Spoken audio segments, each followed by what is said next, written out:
Bismillahirrahmanirrahim. Assalamualaikum warahmatullahi wabarakatuh. Pada pertemuan keempat kita kali ini pada mata kuliah Perbankan Internasional, insya Allah kita akan melanjutkan materi kita, pembahasan kita mengenai pasar keuangan internasional.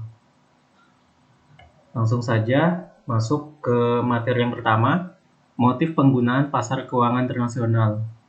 Jadi ada beberapa motif bagi seseorang maupun pihak yang berkepentingan pada pasar keuangan internasional untuk menggunakan pasar tersebut. Yang pertama, berinvestasi di luar negeri. Jadi berinvestasi di luar negeri ini akan memungkinkan dilakukan oleh pihak-pihak yang berkepentingan pada pasar keuangan internasional, diantaranya karena kondisi yang pertama ya, kondisi perekonomian dalam negeri yang kurang menguntungkan. Jadi contohnya ketika pandemi seperti ini. Ketika masa pandemi COVID-19 seperti ini, untuk berinvestasi di dalam negeri, terlebih dalam konteks ini Indonesia. Ketika kita melihat investasi dalam negeri di Indonesia ini kurang menguntungkan, maka kita atau pihak-pihak yang berkepentingan atau investor akan mencari tempat investasi yang lebih baik. Misalkan di negara-negara yang memang sudah berkurang, negara-negara yang sudah berkurang efek dari pandemi corona ini. Contohnya seperti Vietnam, kemudian New Zealand, dan negara-negara lainnya. Jadi berinvestasi di luar negeri yang lebih baik atau yang lebih sedikit kasus coronanya, kasus pandeminya, dan efeknya terhadap perekonomian itu akan lebih menguntungkan daripada berinvestasi di dalam negeri seperti di Indonesia. Kemudian yang kedua, diversifikasi internasional terhadap portofolio yang dimiliki. Jadi diversifikasi internasional ini maksudnya adalah mencari peluang baru pada negara-negara lain selain dari instrumen-instrumen investasi yang ada di dalam negeri, seperti itu. Jadi portofolio ini maksudnya portofolio misalkan saham yang ada di dalam negeri, kemudian mencari juga saham yang ada di luar negeri yang kemungkinan lebih menguntungkan. Itu yang kedua ya. Kemudian untuk motif penggunaan pasar keuangan internasional yang lainnya, memberikan kredit atau pinjaman ke luar negeri. Tingkat suku bunga yang tinggi sehingga keuntungan yang diperoleh maksimal.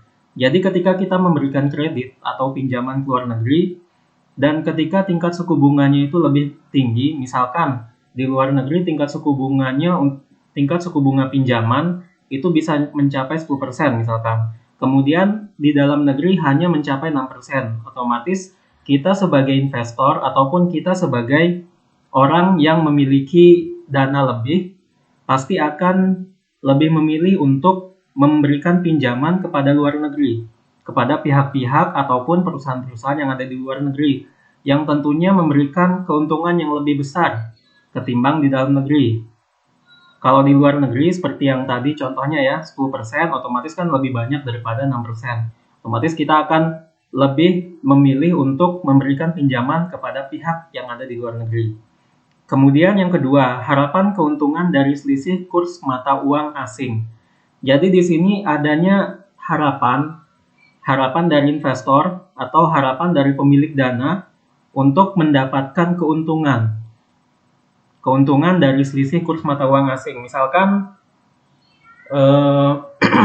seorang investor memiliki uang 5.000 US dollar, kemudian kurs rupiahnya 14.000. Nah, ketika dia bergerak kurs rupiahnya menjadi 14.500, maka investor ini akan mendapatkan keuntungan sebesar 500 rupiah per US dollar. Tinggal dikali seperti yang tadi, 500 rupiah dikali dengan contohnya tadi 4.000, 500 kali 4.000 US dollar. Seperti itu. Kemudian untuk jenis-jenis pasar keuangan internasional, di sini ada beberapa ya, ada beberapa jenis-jenis pasar keuangan internasional. Yang pertama Euro Currency Market.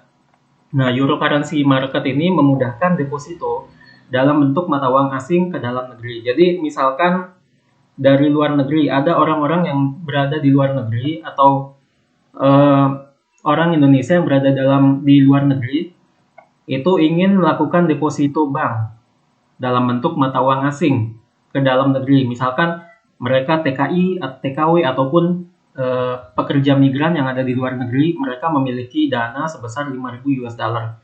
Kemudian ingin menginvestasikan atau mendepositokan uang mereka ke dalam bank-bank yang ada di Indonesia, contohnya Bank BNI. Kemudian deposito yang mereka inginkan adalah dalam bentuk US dollar, 5.000 US dollar. Nah, di sini disebut sebagai Euro Currency Market. Kemudian yang kedua, Euro Credit Market. Di sini memudahkan pinjaman jangka pendek dalam bentuk mata uang asing dari luar negeri. Jadi ini pinjaman ya, kalau yang tadi Euro Currency Market itu deposito dalam bentuk atau investasi dalam bentuk mata uang asing atau investasi dalam bentuk mata uang asing. Nah, kalau Euro Credit Market ini pinjaman jangka pendek dalam bentuk mata uang asing dari luar negeri.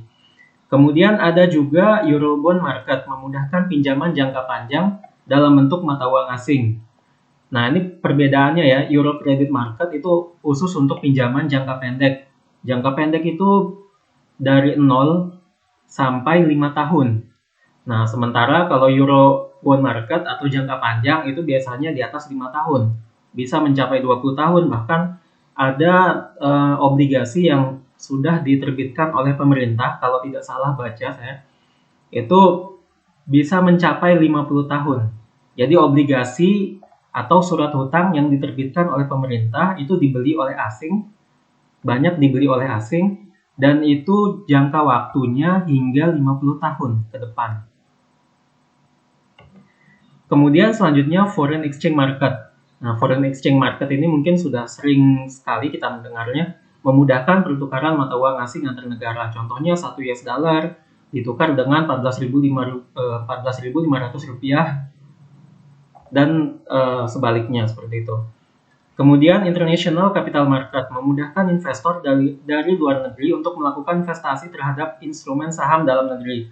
Jadi ini juga termasuk ke dalam International Financial Market. Itu juga memudahkan.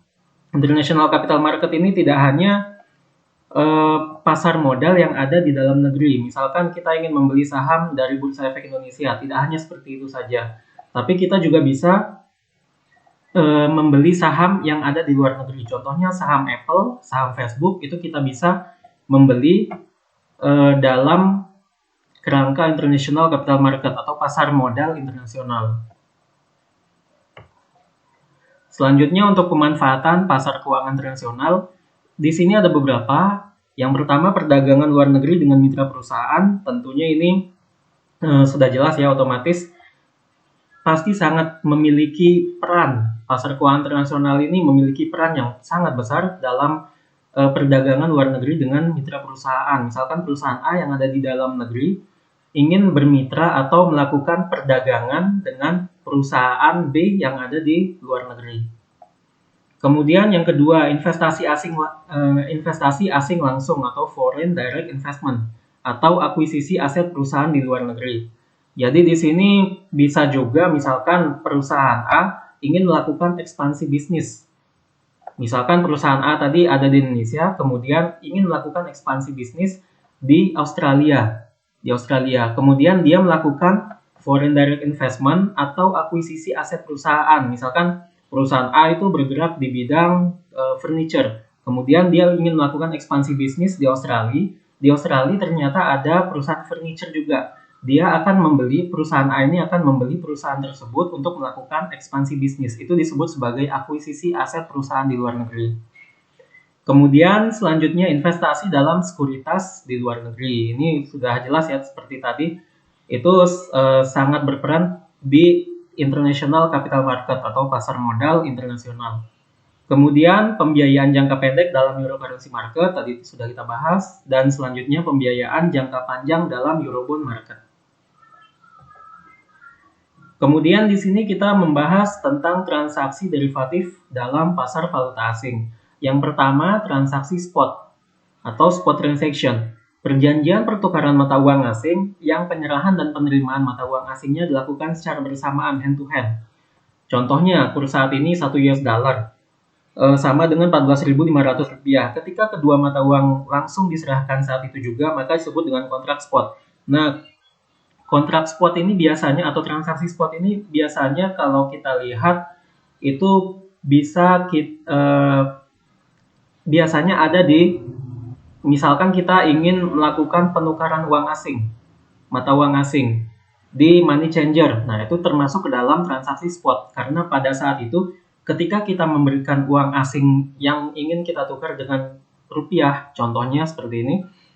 Nah, ketika itu juga dari pihak money changer akan memberikan rupiah sejumlah yang kita inginkan, atau sejumlah uang asing yang telah kita berikan, dan itu dengan kurs pada saat itu juga. Nah, untuk transaksi spot ini biasanya kalau di kalau di ketentuannya itu maksimal penyerahannya